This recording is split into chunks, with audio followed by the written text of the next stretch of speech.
جیسا کہ ہم لوگ جانتے ہیں کہ یہ دین جو ہم کو ملا ہے ہمیں بغیر کسی ہاتھ پیر چلائے اور بغیر کسی محنت کے ملا ہے،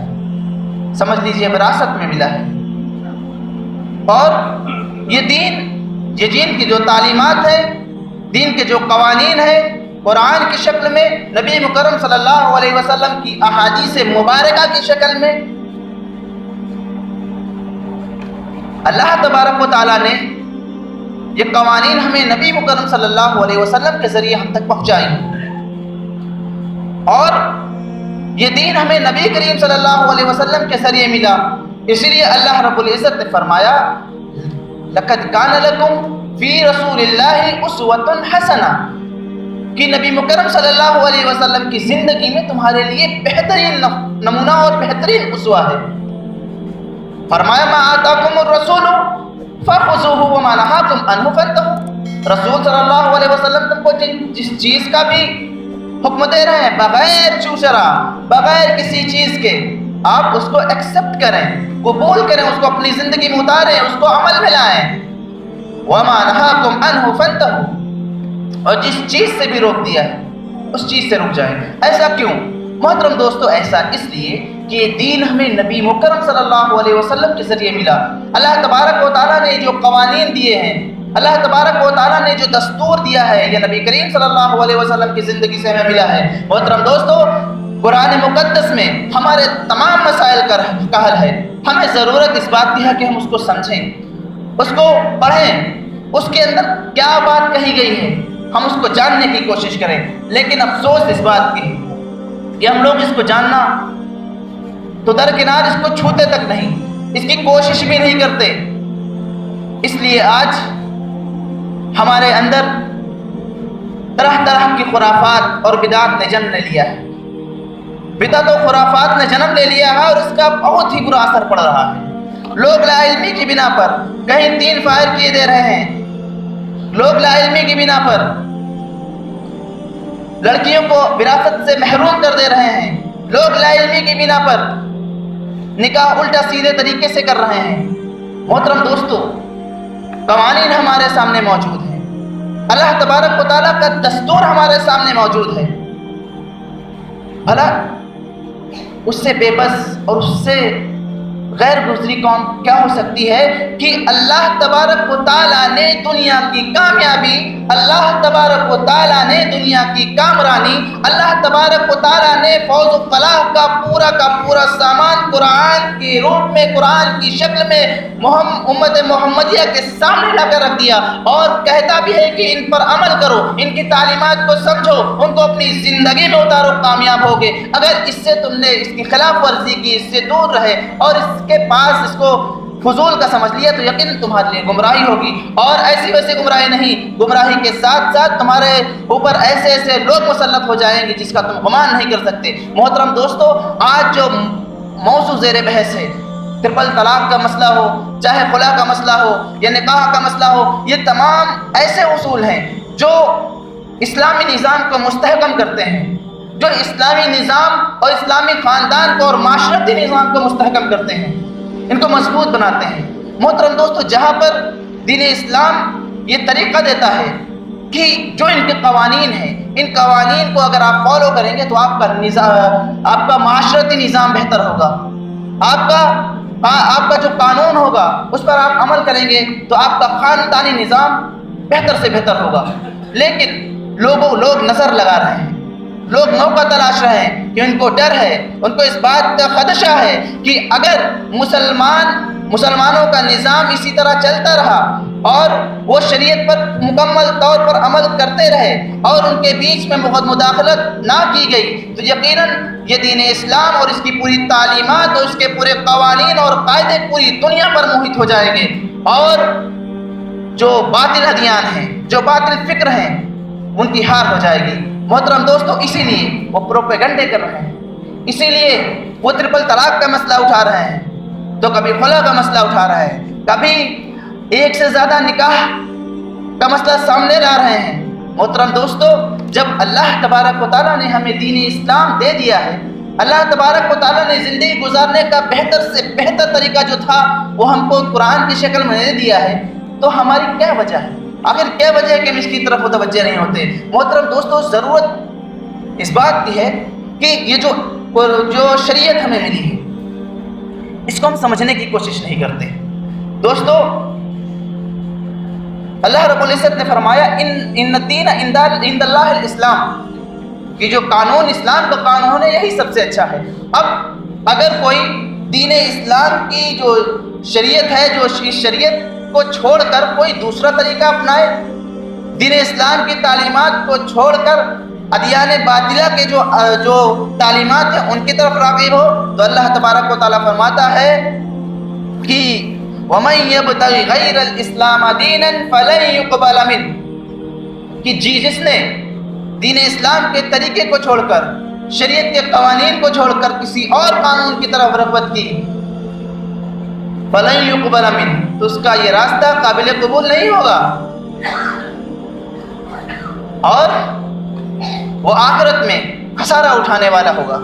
محترم دوستو، یہ جو اللہ تبارک و تعالیٰ نے جو قانون بنایا ہے، دراصل اللہ تبارک و تعالیٰ ہم سب کا پیدا کرنے والا ہے۔ اللہ تبارک و تعالیٰ نے دین اسلام کو اللہ تبارک و تعالیٰ نے جو ہماری دین اسلام کو دین فطرت بتایا گیا ہے، کیونکہ اللہ تبارک و تعالیٰ اس ہم کو پیدا کرنے والا اور ہر پیدا کرنے والا اپنی مخلوق کے بارے میں سب سے زیادہ علم رکھنے والا ہوتا ہے۔ اللہ تبارک و تعالیٰ فرماتا ہے وَلَقَدْ خَلَقْنَا الْإِنسَانَ وَنَعْلَمُ مَا تُوَسْوِسُ بِهِ نَفْسُهُ، کہ ہم نے انسان کو پیدا کیا ہے اور اس کے اندر جو وسوسے اٹھتے ہیں ہم اس کو بھی جاننے والے ہیں، اس لیے کہ نحن اقرب من حبل الورید،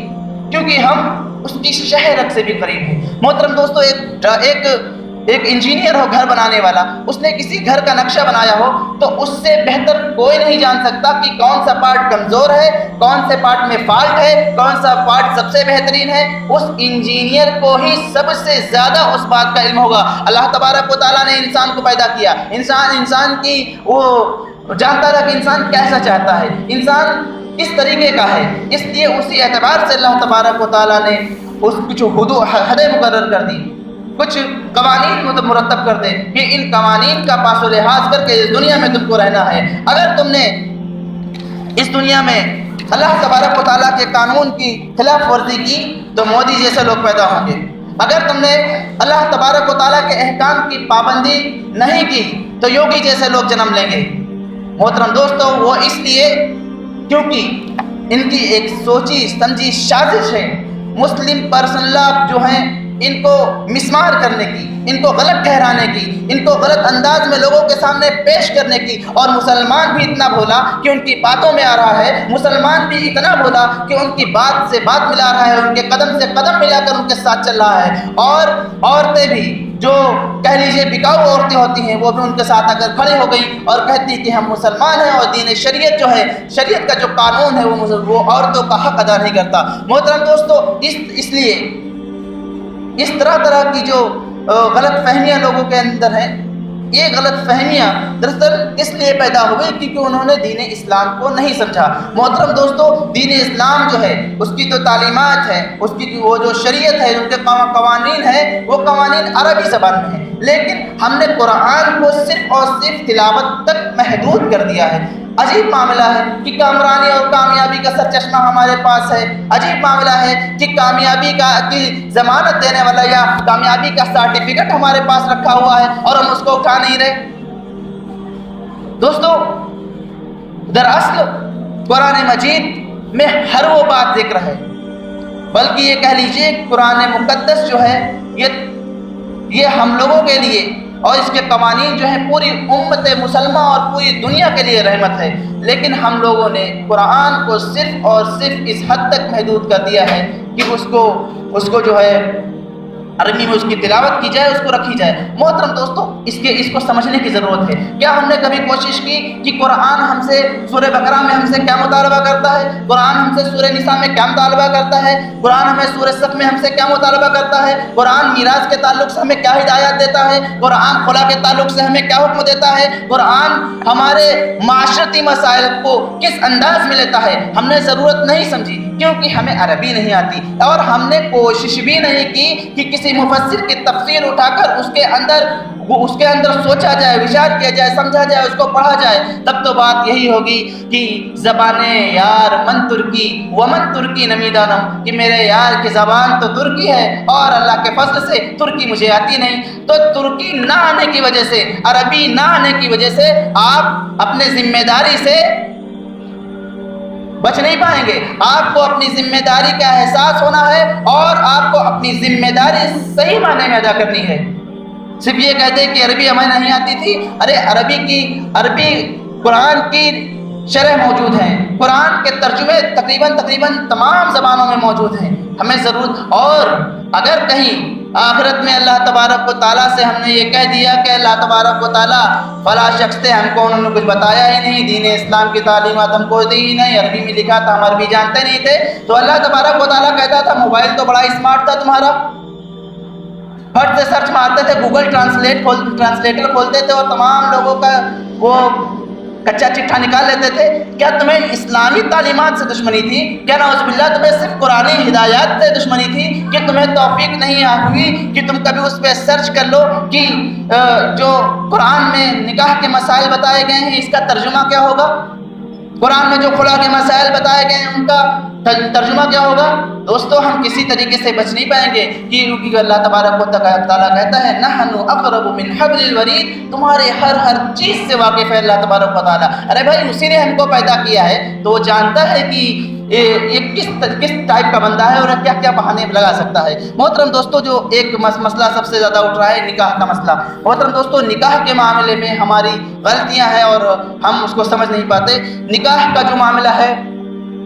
اس میں نبی کریم صلی اللہ علیہ وسلم نے فرمایا نکاح 4 بنیاد پر کیا جاتا ہے۔ نمبر 1 حسب و نسب کے بنا پر، جمال کے بنا پر اور دولت و شہرت کی بنا پر، اور جو سب سے اہم چیز بتائی وہ بتایا دینداری کی بنیاد پر، اور اس کے بعد یہ بتانے کے بعد کہا کہ دینداری کو تم ترجیح دو۔ لیکن ہم نے آج دینداری کو ترجیح نہیں دی، ہم نے آج دینداری کو ترجیح نہیں دی بلکہ تینوں کو ترجیح دے دی۔ لیکن یاد رکھو دوستو، جب ہم عورت دیندار لائیں گے، جب ہم بیوی دیندار لائیں گے تو اس کی تربیت کچھ ایسی ہوگی کہ اس سے بچے بھی دیندار پیدا ہوں گے، اور جب بچے کی تربیت اس طریقے سے ہوگی جیسے اللہ رب العزت کو مطلوب ہے، اللہ رب العزت کو جو طریقہ ہے اس طریقے کو اگر ہم اپنے بچے کو سمجھائیں گے تو مرنے کے بعد جب اولاد ہماری صالح ہوگی تو فرمایا جب آدمی مر جاتا ہے تو اس کے تمام اعمال منقطع ہو جاتے ہیں سوائے کچھ کے، اس میں سے ایک عمل وہ بھی ہوگا کہ صالح اولاد تمہارے لیے دعا کریں۔ محترم دوستو یہ چیز ہے، بلکہ اور دوسری چیزیں بتائی گئی کہ جب آپ اس عمر کو پہنچ جائیں کہ آپ بیوی کا خرچہ اٹھا سکتے ہیں، بیوی کا نان و نفقہ برداشت کر سکتے ہیں، بیوی کے جو اخراجات ہیں اس کی آپ پورتی کر سکتے ہیں، اور آپ ہر اعتبار سے اس لائق ہو گئے ہیں کہ آپ شادی کر لیں، تو ٹال مٹول نہیں چلنے والی۔ اللہ کے رسول صلی اللہ علیہ وسلم نے فرمایا تم میں سے جو شخص اس لائق ہو جائے کہ وہ شادی کر سکتا ہے تو وہ شادی کر لے۔ یا معاشر الشباب من استطاع منکم الباء فلیتزوج فانه اغض للبصر واحسن للفرج۔ فائدہ بھی بتا دیا کہ جو اس عمر کو پہنچ جائیں کہ نکاح وہ ہو، تمام مسائل ان کے ساتھ فٹ بیٹھتے ہوں تو وہ نکاح کر لیں، اس لیے کہ نکاح کا جو سب سے جو فائدہ ہے وہ یہ ہے کہ اس سے آنکھ جو ہوتی ہیں یا نظریں جھکی رہتی ہیں اور بے حیائیوں کی طرف ہماری آنکھیں نہیں جاتی، اور دوسری چیز بتائی کہ شرمگاہ کی حفاظت ہوتی ہے، اور نسل کو پروان چڑھانا بھی اس کی ایک، نسل کو آگے بڑھانا بھی ایک اس کی حکمت ہے۔ نبی کریم صلی اللہ علیہ وسلم نے فرمایا تزود الولود الودود فإنه مکاثر بكم الامم، کہ تم ایسی عورتوں سے شادی کرو جو زیادہ بچہ پیدا کرنے والی ہوں اور زیادہ محبت کرنے والی ہوں، اس لیے تاکہ میں آخرت میں تمہاری اکثریت کو دیکھ کر دوسری امتوں پر فخر کروں۔ تو نکاح کا جو مسئلہ ہے یہ بھی ہمارے لیے ضروری ہے، اور اس کو اسی حساب سے کرنا چاہیے جو ہمیں شریعت بتاتی ہے۔ اس کے بعد جو دوسری چیز بیان کی گئی وہ ہے طلاق۔ طلاق اللہ رب العزت کے نزدیک نہایت ہی ناپسندیدہ چیز ہے، جائز لیکن ناپسندیدہ چیز۔ فرمایا ابغض الحلال عند اللہ الطلاق، کہ اللہ رب العزت کے نزدیک حلال چیزوں میں سب سے ناپسندیدہ چیز طلاق ہے۔ محترم دوستو، میاں بیوی رہ رہے ہیں، کبھی کوئی گرماہٹ ہو سکتی ہے، معاملات میں اتار چڑھاؤ ہو سکتا ہے، کھٹپٹ ہو سکتی ہے، کھٹاس پیدا ہو سکتی ہے، لیکن اس کا معاملہ اس کا حل یہ نہیں ہے کہ ہم آؤ دیکھیں نہ تاؤ اور دھڑا دھڑ 3 فائر کر دیے، بلکہ جو طریقہ ہے طلاق کا، جو قانون ہے طلاق کا، اس کے اعتبار سے ہمیں کام کرنا ہے۔ نبی کریم صلی اللہ علیہ وسلم کے دور میں بھی یہ چیزیں تھیں۔ سب سے بہترین طلاق احسن اور طلاق سنہ اور طلاق بدعہ۔ طلاق سنت یعنی ایک طلاق ایک طہر میں دی جائے جب نباہ کی کوئی صورت نہ بچے۔ سب سے پہلی چیز، ایک طہر میں ایک طلاق دی جائے اگر نباہ کی کوئی صورت نہ بچی ہو، جس کو طلاق رجعی کہتے ہیں۔ ایک طہر میں 1 مہینہ انتظار کیا جائے اور اس کے بعد دیکھو اگر معاملات سدھرتا ہے، غصہ ٹھنڈا ہوتا ہے، اتار چڑھاؤ میں کوئی اعتدال آتا ہے تب تو ٹھیک ہے، نہیں تو دوسری طلاق جس کو طلاق بائنہ کہتے ہیں، طلاق بائن، اس کو دینے کے بعد اگر اس کے باوجود بھی آپ رجوع کرنا چاہتے ہیں تو نئے نکاح اور نئے مہر کے ساتھ آپ رجوع کر سکتے ہیں، لیکن اگر اس کے بعد بھی معاملہ نہ بنا تب آپ تیسری طلاق جو دیں گے تیسرے طہر میں، اس کو طلاق مغلظہ کہتے ہیں۔ اس کے بعد کوئی چارہ، کوئی واپسی کا چارہ نہیں ہوتا۔ محترم دوستو، ایسا ہو کہ ہم نے 3 طلاق دے دیا، اس کے بعد ہم پچھتانے سے کیا فائدہ، تب چڑیا چکے کھیت۔ اس کے بعد کوئی سبیل نہیں، کوئی راستہ نہیں، لوگ بھٹکتے ہیں، علماء کرام کے پاس جاتا ہے، اور ہمارے علماء کرام کا علم بھی 7ویں آسمان پر کہ وہ کھٹ سے حلالہ کی صورت پرچی آئی، جیسے انہوں نے پھٹ سے، جیسے ڈاکٹر ہوتا ہے نا، پھٹ سے لکھتا ہے کہ ہاں جا یہ دوا ہے حلالہ، انہوں نے کہتے ہیں ہاں بھائی ٹھیک ہے، لیکن دوستو حلالہ صرف اور صرف اسی حالت میں جائز ہے جب یہ لا علمی کی بنا پر ہو۔ مثلا کہ ہم نے کسی کو طلاق دے دیا، اب اس نے دونوں جدا ہو گئے، اپنے کام سے کام، بیچ میں کوئی ان کا رابطہ نہیں، کیا ہو رہا ہے، کیا معاملہ، کچھ نہیں پتا۔ عورت نے کہیں اور شادی کر لی، شوہر اپنے کہیں اور شادی کر لی یا کنوارا ہے، اس کے بعد کسی وجہ سے اس کا شوہر انتقال کر جائے بیوی کا، یا اس نے کسی وجہ سے اس کو طلاق دے دی، پھر اس کے بعد اگر یہ دونوں رجوع کرنا چاہتے ہیں، آپ ملنا چاہتے ہیں، تو تب یہ حلالے کی صورت بنتی ہے۔ لیکن جو طے شدہ حلالہ ہوتا ہے، جو کرائے پر آدمی مقرر کیا جاتا ہے کہ آپ ان کے ساتھ ایسا کیجئے، معاملہ ہم لوگ سب جانتے ہیں، دراصل حدیث میں فرمایا گیا کہ یہ کرائے کا ساڑ ہے، اور جو تعلقات قائم ہوگا ان لوگوں کے درمیان وہ صرف اور صرف زنا ہے۔ محترم دوستو، بچنے کی ضرورت ہے ہمیں اس سے۔ محترم دوستو، طلاق کی ضرورت کب پڑتی ہے؟ بھائی پیٹ میں درد ہو رہا ہے، ڈاکٹر صاحب کے پاس جائیں گے آپ، کیا وہ آپ کا آپریشن کر دے گا؟ بھائی اگر ڈاکٹر کے پاس آپ جائیں، پیٹ میں درد ہو رہی ہے محض، وہ کھٹ سے آپ کا آپریشن کر دے، کیا کہیں گے آپ اس کو؟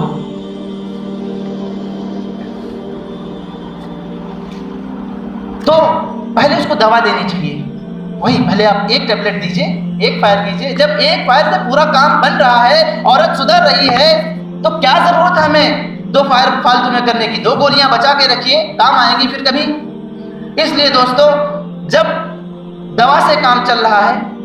تو آپریشن کی کوئی ضرورت نہیں۔ یہ طلاق جو ہے دراصل آپریشن ہے، جب کوئی صورت نہ بچے، کوئی نباہ کی صورت نہ بچے، تب یہ چیز ہونی چاہیے، اور یہ رحمت ہے ہمارے لیے، اس لیے کیونکہ جہاں طلاق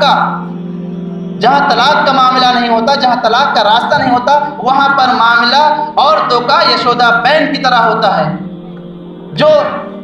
ادھر بھی پھنسی ہوئی ہیں، ادھر بھی پھنسی ہوئی، جا بھی نہیں سکتی، چھوڑ بھی نہیں سکتے، ہڈی ہے گلے میں پھنسی ہوئی، نکلنے میں تو دقت اور اگلنے میں تو دقت۔ دوستو یہ چیزیں ہیں۔ اس کے بعد ایک مسئلہ یہ بھی بتایا جا رہا ہے کہ مسلمان عورتوں کو بڑا ہی دبا کر رکھا گیا ہے اسلام میں، ان کو دبا کے رکھا گیا، ان کے حق نہیں دیے گئے۔ لیکن یقین مانو دوستو، جب جاہلیت کا زمانہ تھا اس وقت اور لڑکیوں کو زندہ دفن کرتے تھے، پیدا ہوتی تھی دنیا میں، زمین میں درگور کر دیا تھا زندہ ان کو۔ لیکن قربان جائیے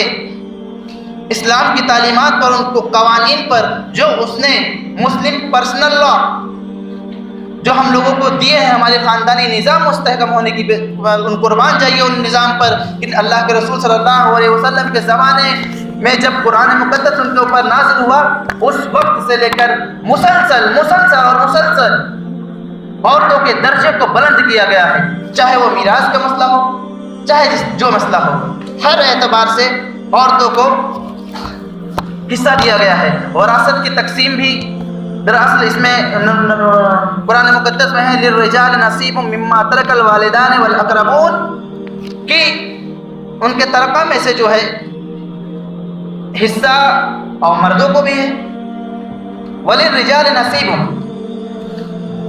اور مردوں کو حصہ ملے گا، وہ الگ بات ہے کہ ان کو زیادہ ملے، ان کو کم، ان کو زیادہ اس لیے ملتا ہے کہ ان کی ذمہ داریاں زیادہ تو ہیں، وہ قوام ہوتے ہیں، ان کی حکمت بھی اس کی حکمت ہے۔ اور ٹھیک اس انہیں اب دیکھیں ذرا کوئی کیا دونوں کے درمیان کوئی فاصلہ کیا گیا ہے؟ ان کے حقوق کے سلسلے میں فرمایا للرجال نصیب، اور پھر فرمایا للنساء نصیب، دونوں کا انہی الفاظ کے ساتھ استعمال کیا گیا، اور فرمایا کہ تلک حدود اللہ، یہ اللہ تبارک و تعالیٰ کی مقرر کردہ حدیں ہیں، وَمَن يُطِعِ اللَّهَ وَرَسُولَهُ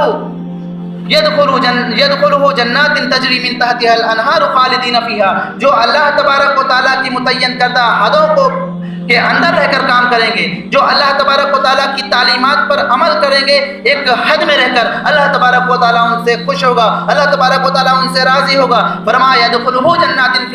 جنات تجری من تحتها الانہار، انہیں جنتوں میں داخل کیا جائے گا جن کے نیچے نہریں بہ رہی ہوں گی، ذالک الفوز العظیم، اور یہ بہت بڑی کامیابی ہے۔ اور فرمایا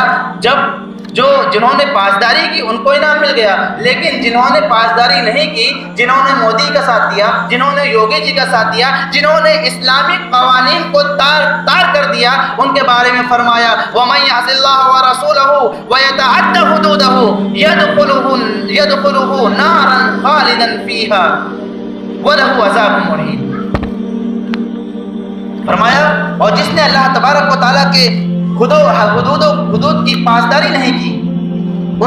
اس کے بالکل مخالف کام کیا، تو اللہ تبارک و تعالیٰ نے کہا 2-4 دن کے لیے نہیں، 2-4 گھنٹوں کے لیے نہیں، خالدن فیہا، ہمیشہ ہمیشہ کے لیے جہنم کی آگ ان کے حصے میں آئے گی۔ محترم دوستو، صرف آخری بات یہ بتانی ہے کہ اللہ تبارک و تعالیٰ نے جو ہمیں نظام دیا ہے، اللہ تبارک و تعالیٰ نے جو ہمیں قانون دیا ہے قرآن کی شکل میں، ہمیں صرف اس کے اوپر آنے کی ضرورت ہے، اس کو پڑھنے کی ضرورت ہے، اس کو سمجھنے کی ضرورت ہے، اور اس کو اپنی زندگی میں اتارنے کی ضرورت ہے۔ ہمارے جو بوڑھے لوگ ہیں، ہمارے جو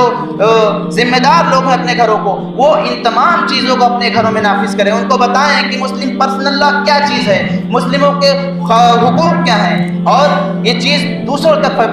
پھیلائی جائے۔ یہی مہم کا مشن ہے کہ ان تعلیمات کو مسلم پرسنل لا کیا ہے، ان کے اوپر عمل کرنا کیوں ضروری ہے، مسلم پرسنل لا کے اوپر عمل کرنے کے فوائد کیا ہیں، اور نہ عمل کرنے کے خامیازہ ہمیں کیا بھگتنا پڑ سکتا ہے، یہ ہم آگے بڑھائیں۔ نبی کریم صلی اللہ علیہ وسلم کی حدیث ہے، جس نے میری ایک بات سنی اللہ تبارک و تعالیٰ اس کے چہرے کو روشن کرے، جس نے میری بات سنی اور اس کو آگے پہنچایا۔